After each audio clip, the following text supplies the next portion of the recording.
Well, probably as a teenager. I was writing songs. My dad got my sister and I this karaoke machine, and I would rewrite everyone's songs and harmonize. Oh, really? And tape it and have my own little studio karaoke. And then we started going into the studio, and we had songwriters and producers since the age of 9. And I would give little input, but I didn't know, I was a kid, that I was helping.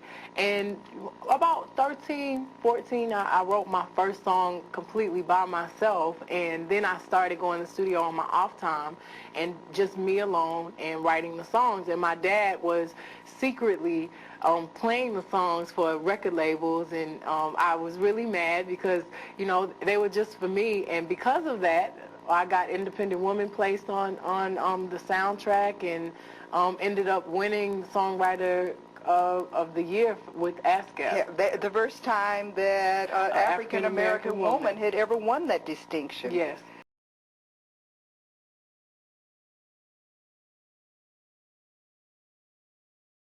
When I wrote the songs, I wrote the first verse for Kelly, the second verse for me, the third verse for Michelle. Usually you get in the studio, they already have their song in their head before they even know you. They won't spend hours and hours with you when there's somebody else in the group that could do it faster. They'll just put whoever, you know, delivers what is in their head in the studio. With me, I wrote the songs for us.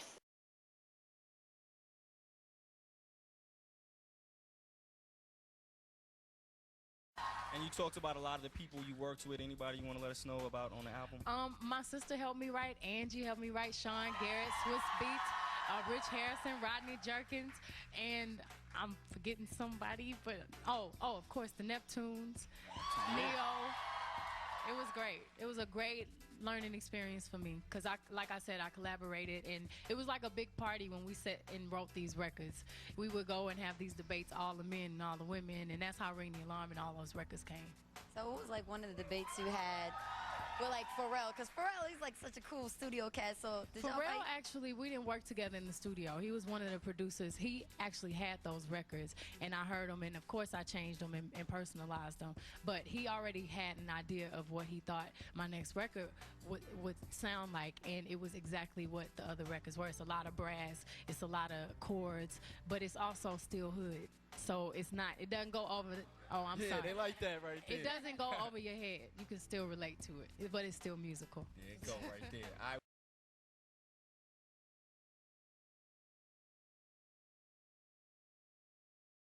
right.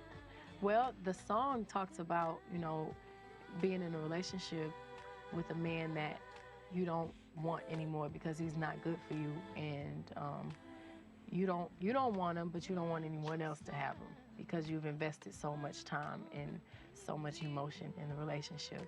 You kind of cleaned him up, and now that he, you know, knows how to dress, and now that he knows how to talk, and now that he knows how, you know, he's been cleaned up. He had that woman's touch. You don't want another woman to benefit all those things, and it's really a very honest song, and you know, the story's been told, but not from that approach. And no one's ever heard me sound so angry and so open on a record. I love Sugar Mama because it just sounds old school. From the second I heard it, it reminded me of Aretha Franklin. And that's where I got the concept Sugar Mama from. Because Aretha was she was so gangster. She was like, you know, you could take all my money, just make sure you give me my respect. Give me my props when you get home. And that's what that track reminded me of. Because she was like basically his sugar mama. So I'm like, all right, sugar mama. You can tell I've been up all day. What was your favorite song to record on the album? Probably Satellite, and it's because the music is so minimal. It's only the acoustic guitar, and it's just, you can really hear my voice. It's nothing to compete with the voice, and the lyrics are really beautiful, and anyone that has a long distance relationship can relate to the song, because when you're, you know, in a different country and you have to communicate with phones and with Skype and all this stuff, sometimes it feels like you're just passing by like satellites, and that's where the concept came from. Robert Palmer, Addicted to Love, all of his videos, that whole album actually, they were consistent. They had the sexiest, most chic women, and it was very simple. Their expressions on their face was very blank, and I always thought it was so sexy. So when Melina, the director, who's very talented, and myself spoke, she brought up Robert Palmer, and I was like, that's perfect. It's so great to do a modern version of that. So I love it because it's kind of like role reversal, and instead of having the sugar daddy, me as a woman, I become the sugar mama. And, you know, the song talks about a man's love is so great, you just want to buy him whatever, do whatever for him, take care of him.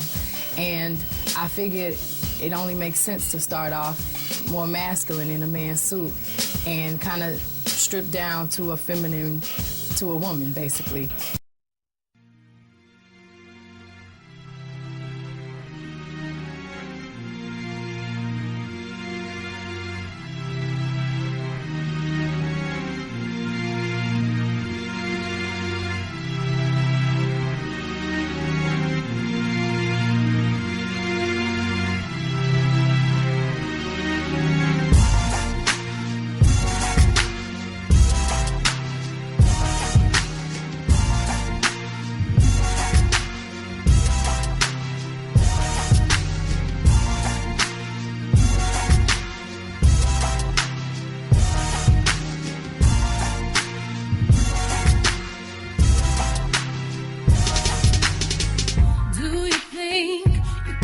For a woman like me, 'cause I find it hard to trust. I need too much, and I really don't believe in love, no.